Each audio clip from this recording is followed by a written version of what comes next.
Bismillahirrahmanirrahim. Alhamdulillah, innal hamdalillah wassalatu wassalamu ala Rasulillah wa ala alihi wa sahbihi wa man tabi'ahum bi ihsan ila yaumil qiyamah.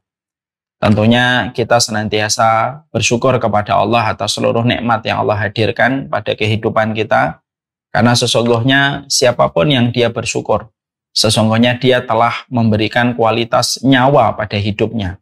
Karena Allah berfirman, "Faman syakara fa innama yashkur li nafsih." Siapapun yang mereka bersyukur, sesungguhnya dia telah bersyukur kepada hidupnya dia sendiri. Allah tidak sama sekali membutuhkan syukur kita, tetapi kitalah yang membutuhkan syukur kita. Syukur kita membentuk poros kebahagiaan, syukur kita membentuk poros kelapangan di dalam hati dan jiwa kita. Jangan banyak menoleh kepada orang, jangan banyak melihat kehidupan orang lain, jangan suka membandingkan kehidupan orang lain, supaya kita mudah bersyukur kepada Allah. Syukur itu kayak saringan, yang kotor menjadi bersih, yang keruh menjadi bening. Kalau kita memiliki konsep bersyukur kepada kehidupan kita, syukurlah.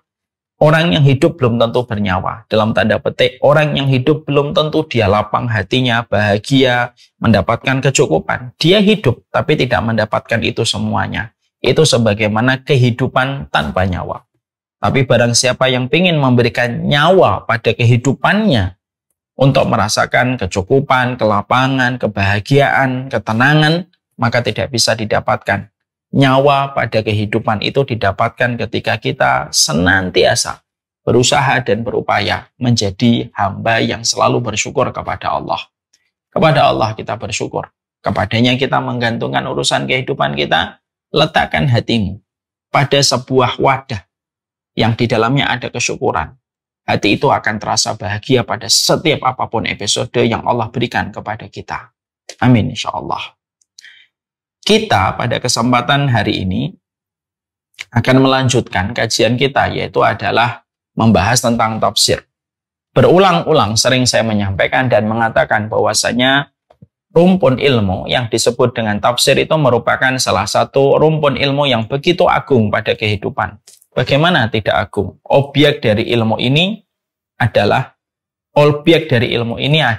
bagaimana kita membahas dan membedah setiap perkataan Allah, setiap firman-Nya Allah, supaya lahir petunjuk pada kehidupan kita ketika kita membicarakan tentang tafsir. Inilah yang menjadikan kita akhirnya memahami betul betapa luar biasanya tafsir di dalam kehidupan kita. Karena sesungguhnya kehidupan penuntut ilmu harusnya tidak boleh kehidupan setiap para penuntut ilmu harusnya tidak boleh skip dari pembahasan ketika membahas tentang tafsir. Inilah yang menjadikan kita pada pembahasan hari ini membahas tentang tafsir. Semoga Allah memberikan kepada kita keberkahan dari setiap tafsir yang kita pelajari. Kita tentunya mengetahui betul bahwasanya pembahasan tafsir itu merupakan salah satu pembahasan yang agung. Karena objek dari setiap ilmu yang kita peroleh ketika kita membuka tafsir adalah tentang firman-firman Allah yang bertebaran pada setiap suratnya menjadi petunjuk pada kehidupan. Bagaimana tafsir itu tidak menjadi ilmu yang agung? Karena dengan ilmu inilah kita mendapatkan petunjuk di dalam kehidupan ibadah, petunjuk dalam kehidupan muamalah, petunjuk dalam kehidupan berumah tangga, sampai kita pula mendapatkan petunjuk dalam seluruh perkara besar dan perkara kecil. Tidak ada yang terlewatkan ketika kita betul-betul serius dan istiqomah di dalam mempelajari ilmu tafsir. Makanya inilah yang menjadikan kita bersyukur. Kita memiliki salah satu rundown jadwal kita adalah mempelajari tafsir firman-firman Allah, supaya lahir petunjuk pada kehidupan kita dan supaya kita tidak terperosok dengan berbagai macam kerusakan disebabkan ketika kita tidak mengetahui tafsir yang Allah sampaikan di dalam setiap surat dan setiap ayatnya. Kita pada kesempatan hari ini akan melanjutkan pembahasan kita. Kemarin kita telah selesai pembahasan tentang surat Al-Humazah. Sekarang mari kita membahas tentang surat Al-Asr. Tentunya di dalam muqaddimah ini saya menyampaikan bahwasanya surat Al-Asr itu mengambil nama dari Al-Asr yang artinya adalah waktu. Di samping Al-Asr memiliki waktu adalah waktu asar. Waktu ketika kita berada pada ujung sisa hari kita sebelum matahari tenggelam. Itulah yang disebut dengan waktu asar. Surat Al-Asr sendiri merupakan surat yang pendek, terdiri dari 3 ayat, dan ini merupakan surat Makkiyah, di mana ini merupakan surat yang diturunkan sebelum perjalanan Rasulullah SAW melakukan perjalanan hijrah menuju ke kota Madinah. Maka inilah yang disebut dengan surat Al-Asr, dan surat Al-Asr memiliki keutamaan yang besar. Dan sebelum kita membahas satu persatu yang kita jumpai dari setiap poin besar dari petunjuk yang Allah sampaikan di dalam surat Al-Asr, mari kita membahas terlebih dahulu muqaddimah tentang masalah Al-Asr ataupun masalah waktu. Maka menarik sekali ketika ada seorang ulama itu mengatakan surat Al-Asr yang terdiri dari 3 ayat dimulai dengan sebuah sumpah ketika Allah menggunakan huruf wawu di awal surat Al-Asr. Wawu itu artinya adalah wawul qasam, yaitu adalah wawu yang artinya adalah sumpah. Dan Allah bersumpah dengan waktu.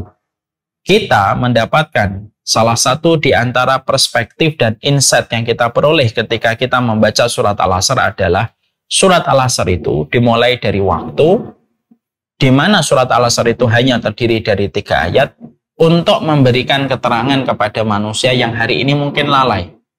Bahwasanya betapa singkatnya kehidupan, sebagaimana singkatnya surat Al-Asr yang dimulai dengan sumpah pada waktu, tetapi hanya terdiri dari 3 ayat pada surat itu. Ya kan? Maka ini merupakan salah satu di antara makna yang tersembunyi pada surat Al-Asr. Makanya Masya Allah ya, Allah itu bersumpah.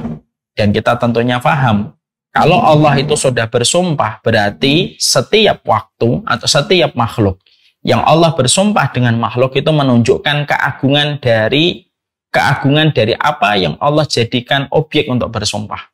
Kita tentunya paham ya, manusia, makhluk tidak boleh bersumpah kecuali atas nama Allah. Saya tidak boleh bersumpah demi Rasulullah, demi Ka'bah.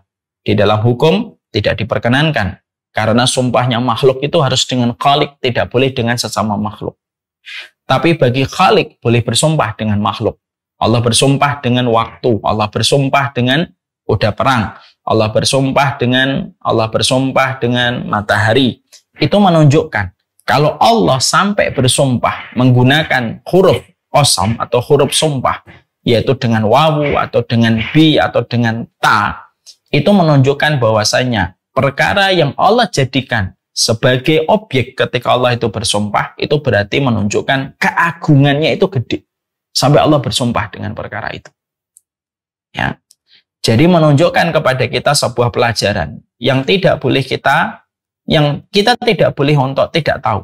Kalau Allah bersumpah, kalau kita membaca Al-Quran, lalu kita jumpai Allah itu sudah bersumpah, berarti apapun yang dijadikan oleh Allah dari makhluknya, lalu Allah bersumpah dengan makhluknya, berarti itu merupakan perkara yang besar ketika Allah bersumpah dengan makhluknya. Dan salah satunya Allah bersumpah dengan waktu, sebagaimana yang kita ketahui di waktu asar, ketika Allah bersumpah pada surat ini dengan mengatakan pada ayat yang pertama, wal asri.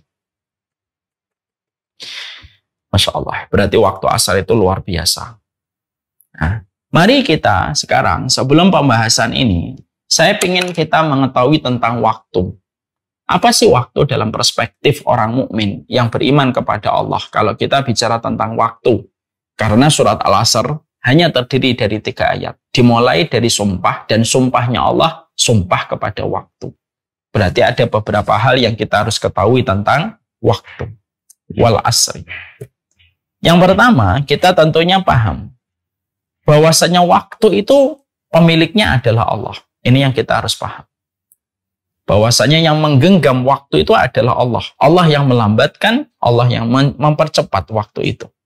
Ini merupakan waktu yang Allah tetapkan pada kehidupan kita. Makanya kenapa kita tidak boleh mencela masa, kita tidak boleh mencela zaman, kita tidak boleh mencela waktu.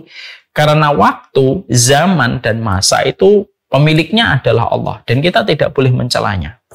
Tidak boleh kita mengatakan zaman edan. Tidak boleh. Kita tidak boleh mengatakan zaman gila, tidak boleh. Kenapa? Karena Allah Subhanahu wa taala mengatakan di dalam karena sesungguhnya Allah mengatakan kepada kita, ana dahru fala tasubud dahr. Sayalah pemilik waktu dan janganlah kalian mencela waktu dan mencela zaman. Itu yang disampaikan oleh Allah Subhanahu wa taala di dalam hadis qudsi. Makanya waktu itu tidak pernah rusak. Yang rusak itu manusianya. Ya. Zaman fitnah, fitnahnya itu bukan kepada zamannya, tetapi fitnah itu kembali kepada pelakunya. Zamannya itu netral, karena itu yang memilikinya adalah Allah. Makanya sekali lagi ya, kita tidak boleh gampang-gampang ikut mengatakan ini zaman edan, ini zaman gila. Kalau tidak ikut gila maka kita tidak bisa hidup. Kita tidak boleh ikut narasi yang semacam ini karena mereka mungkin tidak tahu bahwasanya waktu itu pemiliknya adalah Allah. Ketika kita memahami waktu itu adalah yang memiliki adalah Allah Subhanahu wa taala, maka sesungguhnya jangan mencela waktu dan kita harus paham. Terkadang waktu itu pertolongan Allah kepada kita.